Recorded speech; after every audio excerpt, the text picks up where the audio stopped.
Yeah, first of all, I really appreciate it. We're very honored to be in the Guaranteed Rate Bowl out there in Phoenix. And I know it's the first year being the title sponsor, and we couldn't be happier and couldn't be prouder of our team for earning the right to come out to Phoenix and the Arizona area. And we're very excited. So just want to thank the Fiesta Bowl organization, the important Yellow Jackets, we call them.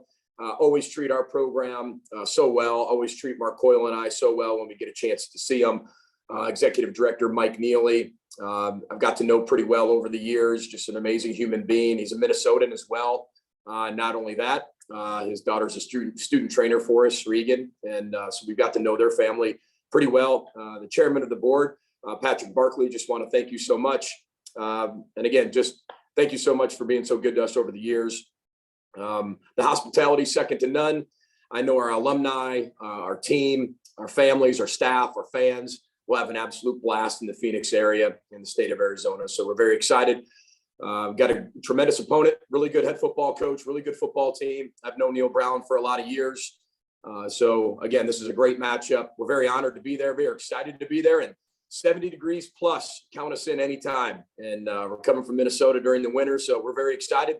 Might even show up this week and start the training now. So I'm just kidding, by the way, but we're very excited. Just want to thank everybody involved. Thanks to our athletic director, Mark Coyle, our president, Joan Gable, for all the support, and just really proud of our coaches, our organization, and our team this year for doing what they were able to do. So with that, we'll open up for questions. Thanks, Coach. And once again, we ask that if you do have a question, please use the raise your hand function, and we will address the questions as we go. Coach, while we're waiting for that, I know that you had a really talented running back room at the start of the season, and unfortunately, it didn't unfold the way you wanted it to. Talk about that function of the team for the Gophers. Yeah, I mean, after the first half, I mean, Mohamed Ibrahim had over 150 yards against Ohio State at the time, and then, ended up tearing his Achilles. And, it was kind of an emotional loss for our team. He's one of the best players in the country. Not only that, returning All-American at Minnesota, and just really a leader on our football team, mentally, emotionally, spiritually, just a great person overall. And, then we need a lot of young guys to step up. And obviously losing Trey Potts as we kind of got into him, and he was having a heck of a year. And I think even after like week 8, he was still our leading rusher, and he only played in 4 or 5 games. So then Bryce Williams went down, and then we had some other guys go down as well. So 5 scholarship running backs out, and then we relied on our 2 freshmen, Kai Thomas and Bucky Irving. And those guys did a tremendous job carrying us towards the middle to the end of the year. That's a lot of responsibility for 2 freshmen to have. But our offensive line did a great job leading our football team with all the experience we have up front. 5 guys up front being all Big Ten somehow, some way, is a credit to them of, 2 running backs that are freshmen going back there running for over 100 yards in multiple games. And, so we're really proud of the progress we're making. It's a credit to the recruiting that we've been able to do here. When you lose 5 running backs, you still have 2 that are incredibly talented and are the future of your program, and 2 really special human beings. But again, we played really good complementary football this year, and I think that helped with the running game leading the way. All right, our first question will be from Jack Magruder. Jack, please unmute yourself and ask your question. Yeah, PJ, talking about the other side of the ball for a little bit, you guys had a real nice year defensively. What did you attribute that to? What went well there? Well, first and foremost, I think we have an incredible staff. Joe Rossi, his entire staff, Joe Harris-Simiak, Paul Haynes, Chad Will, our student workers and our GAs and our quality control. They just do an amazing job of leaving no stone unturned. And not only that, it comes down to players. I think when you're a head football coach, you've been at both ends of the spectrum. You've been 13-1, you've been 11-2, but you've also been 1-11. You understand the big difference in that is players. I think we've recruited at a very high level. Not only that, we were able to hit on about 4 or 5 of the transfers that we brought in, and didn't bring in a lot of them, but the ones we brought in were incredibly impactful players, and they helped us immediately and started on the field right away, and we're able to bridge a little bit of a gap and create a lot of depth for us. So we were deeper than we've ever been on defense this year, and we were deeper than we've ever been really on offense, even with Rashad Bateman entering the draft early and coming off of the COVID year. But again, we had some injuries, obviously, on offense at the running back and the wide receiver position that kind of hit us hard. But defensively, I mean, we were able to stay healthy for the most part. I thought they all played really congruent, played together. everybody knew each other's role, but didn't try to play each other's role. I think we got into a little bit of a deal last year. We played a lot of young kids in the COVID year, and everybody tried to make up for maybe some of our deficiencies by doing somebody else's job, and it got us in trouble. Everybody did their job this year. The front seven helped the secondary helped the front seven. Everybody did their job, and everybody was really in sync. And I thought that was credit to Joe Rossi and how he organizes our defense, but also how hard our players played and the leadership that they showed on defense. Thank you, Coach. Next up, we'll have Andy Greeter from the Pioneer Press. Andy. Hey, PJ, how are you? Doing elite, man. Just out recruiting.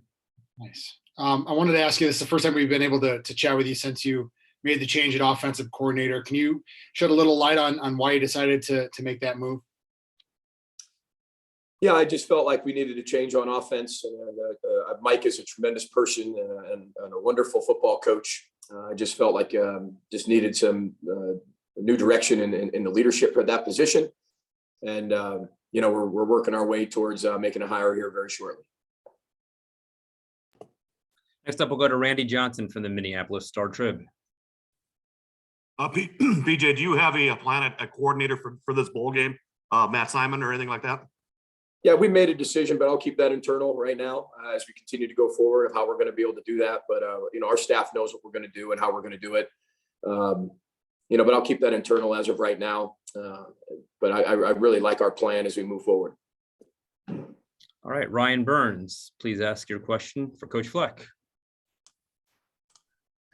Yeah, you mentioned recruiting. You got 10 days until National Signing Day. I know you're out on the road right now. How are you feeling about things 10 days away from the first signing day?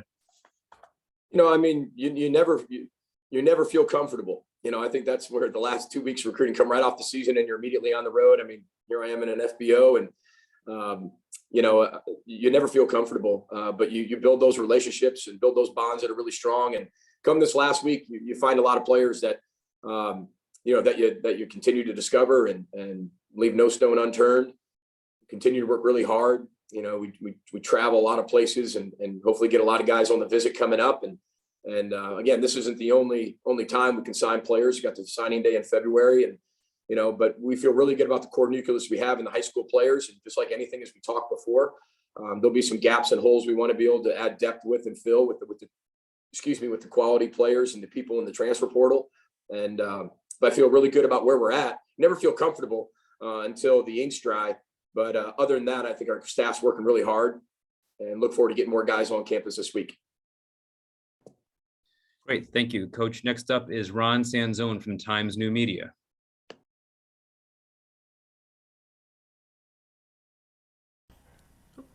Hi, there I am. Hi. Coach, congratulations on your selection to the bowl game. You ended up the regular season, really good win against a very good Wisconsin team. And if you win this bowl game, that's going to mean the season concludes with a 3-game winning streak. Can you talk about the significance that would hold for your program going forward? Yeah, I think that, we take things as 1-game seasons. It's a really good question. But the way our mentality is, we always talk about 1-game championship seasons. And this is another 1-game championship season. We do everything we can to keep the internal message incredibly loud and the external message is very quiet. This team has done a great job all year focusing. We've come off some really tough losses and responded incredibly well. We've come off some great wins and responded well too.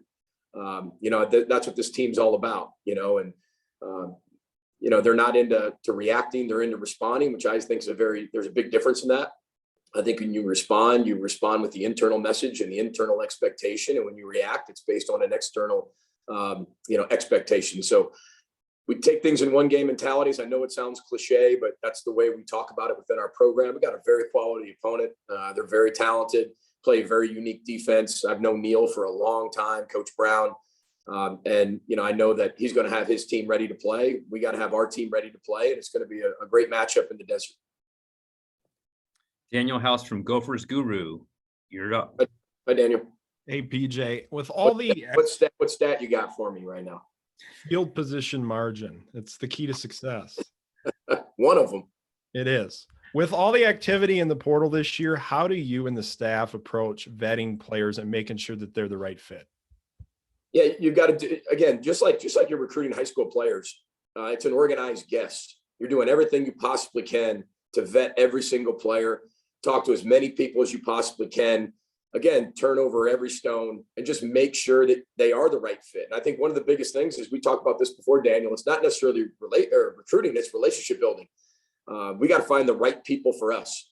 And that's what we're going to go out there and look for, not just recruit somebody because everybody else is recruiting them, or recruit somebody because there's a need at a position. We're going to recruit the right people that fit our positions of need and do everything we can to make it the right fit. You're never perfect, ever. Never met a coach that's ever perfect in recruiting. We talked about this the first day we got there. You're above 50%. You're probably doing better than most. But we've got to make sure that, just like this year, I thought we did a great job vetting. You look at Jack Gibbons, and you look at Matthew Trickett, and you look at Niles Pinckney, you look at Dalen Wright, you look at some of the guys we brought in, and they're immediate impact players. Not only that, all conference players, and some of them. So, we've got to continue to do a good job in that. And that's why we're on the road recruiting right now. And some of that is maybe not even signing them in December or bringing them in early. It's continually vetting all the way through February and even after spring ball, to make sure we get the right people, at least the best chance to get the right people. Great. Next up, we'll go to Matt Digby from WOAY TV in West Virginia. Matt. Good evening, Coach. Congratulations on your bowl selection. You were mentioned in your you mentioned in your opening statement the excitement about going to Phoenix, and travel is always a big factor when it comes to bowl games. But looking at, for instance, you just went to Colorado a couple months ago and were very successful there. How much will you draw on that to kind of help with the fact that it is, not your typical amount of distance that you'll be traveling to get to Phoenix in a couple weeks? Yeah, I think there's two different philosophies on that. First of all, there's going to be people that are way above me that are going to make those calls. But we do a lot of homework on where we're going, the elevation, the changes on your body. It's a very different situation than it is in Colorado. We know that. Our plan in Colorado was to be in and out as quick as possible. Got there really late at night, went to bed, woke up early, played, and left. And there was no acclimation period on our body. We didn't need anything like that. With this bowl game and being the weather that it is, we're going to do everything we can to get out there as early as we possibly can, acclimate as fast as we can, and have a normal week as possible. But again, we'll do all the science. We'll have all of our our faculty members who are involved in that help us with that as well, and our doctors, and we'll make the best call and get out there as soon as we can. I mean, if we could leave tomorrow, we would. Phoenix is an amazing area. We get a chance to go out there as head coaches every single year for the Big Ten meetings, and the Fiesta Bowl organization that treats people so well. I mean, it's always first class, and we just can't wait to get out there, and hopefully we get out there sooner than later. Great. Thank you, Coach. Andy Greeter, once again, from the Pioneer Press. Andy. Hey, PJ. When you talked about, recruiting players and going through the portal, how much are you having to recruit current players that could be thinking about the NFL, the Blaze Andrews, John Michael Schmitz, Chris Altman-Bells of the world? That's a great question. I think that one gets left off the table a little bit. I think with the transfer portal, recruiting your players is part of the recruiting process. But again, it's not necessarily recruiting them to come back. If it's right for them to come back, then they should come back. If it's not right for them to come back, they shouldn't come back. And I think the biggest thing for our program, what we've always done is we've always had an open line of communication. I meet with our players and agents, even in the summer leading up to their senior years or years that they want to be able to come out so they can vet through the process and make their decisions at the appropriate time when it's legal down the road, but at least they get that opportunity.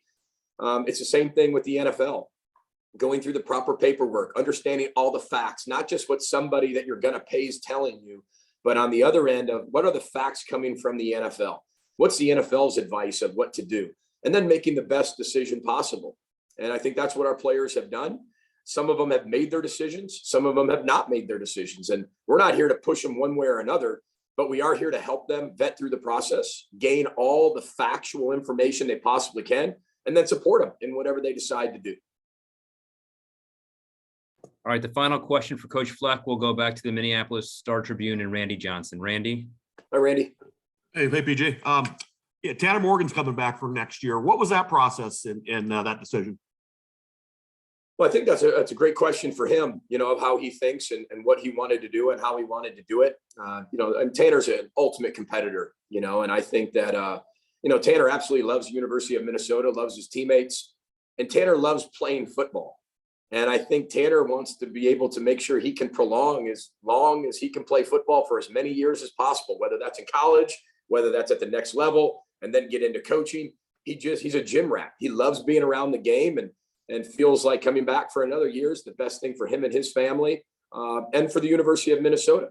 And again, there's always competition. There will always be competition. And he's very aware of that and understands all that. But that's what I love about him. And that's what I love about all of our players. They're ultra competitive. And I think that's one thing we look at in recruiting. Are you ultra competitive? And again, it's not all the time. It's not 100%, but are you ultra competitive? And I think everybody that is coming back, and even the players that are moving on, but we're talking about Tanner. I mean, he wants to see Minnesota become what it can be. And, he wants to compete. And we're very excited about his return and his leadership. Coach, I lied. I'm going to ask one more, and it'll lead right into Coach Brown in his opening. But it came from CJ Harvey from WCHS in Charleston, West Virginia TV. There, you referenced your relationship with Coach Brown earlier in your opening statement, and the question was, how far back does your relationship with Coach Brown go, and what do you see from this West Virginia team? Yeah, we had time to visit when I was back at Western Michigan University, and we kind of both have ties to my former coordinator, just Kirk Shiraka. We both worked for him at different places, and we were both working under him as a coordinator at different places.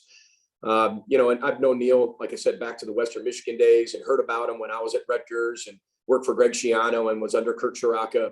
So, I mean, it dates all the way back to those days. He's a class act. He's a wonderful human being. He's an incredible football coach with a very creative mind. We've got a chance to watch them here and there just because of their crossovers with Maryland at times when we played Maryland this year.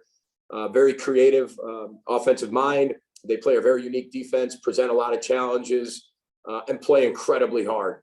So we've got our work cut out for us. We've got to come up with the best game plans, organize our staff properly of what we can be able to do, manage the time the best we possibly can with recruiting and balance of all that. Because we have a lot of respect for West Virginia and what they've been able to accomplish this year. Coach, thank you very much for your time. I know it's a busy time of year for you, but we're thrilled to have the University of Minnesota here at the 2021 Guaranteed Rate Bowl. And we'll take you tomorrow on your way back if you're interested in just stopping through here. But congratulations, and we look forward to seeing you soon. We appreciate it. Can't wait to be in the desert, row the boat, Sky Mountain. Go Gophers. Thanks, everyone. Thank you very much. All right, we're going to transfer into Coach Neil Brown from West Virginia here.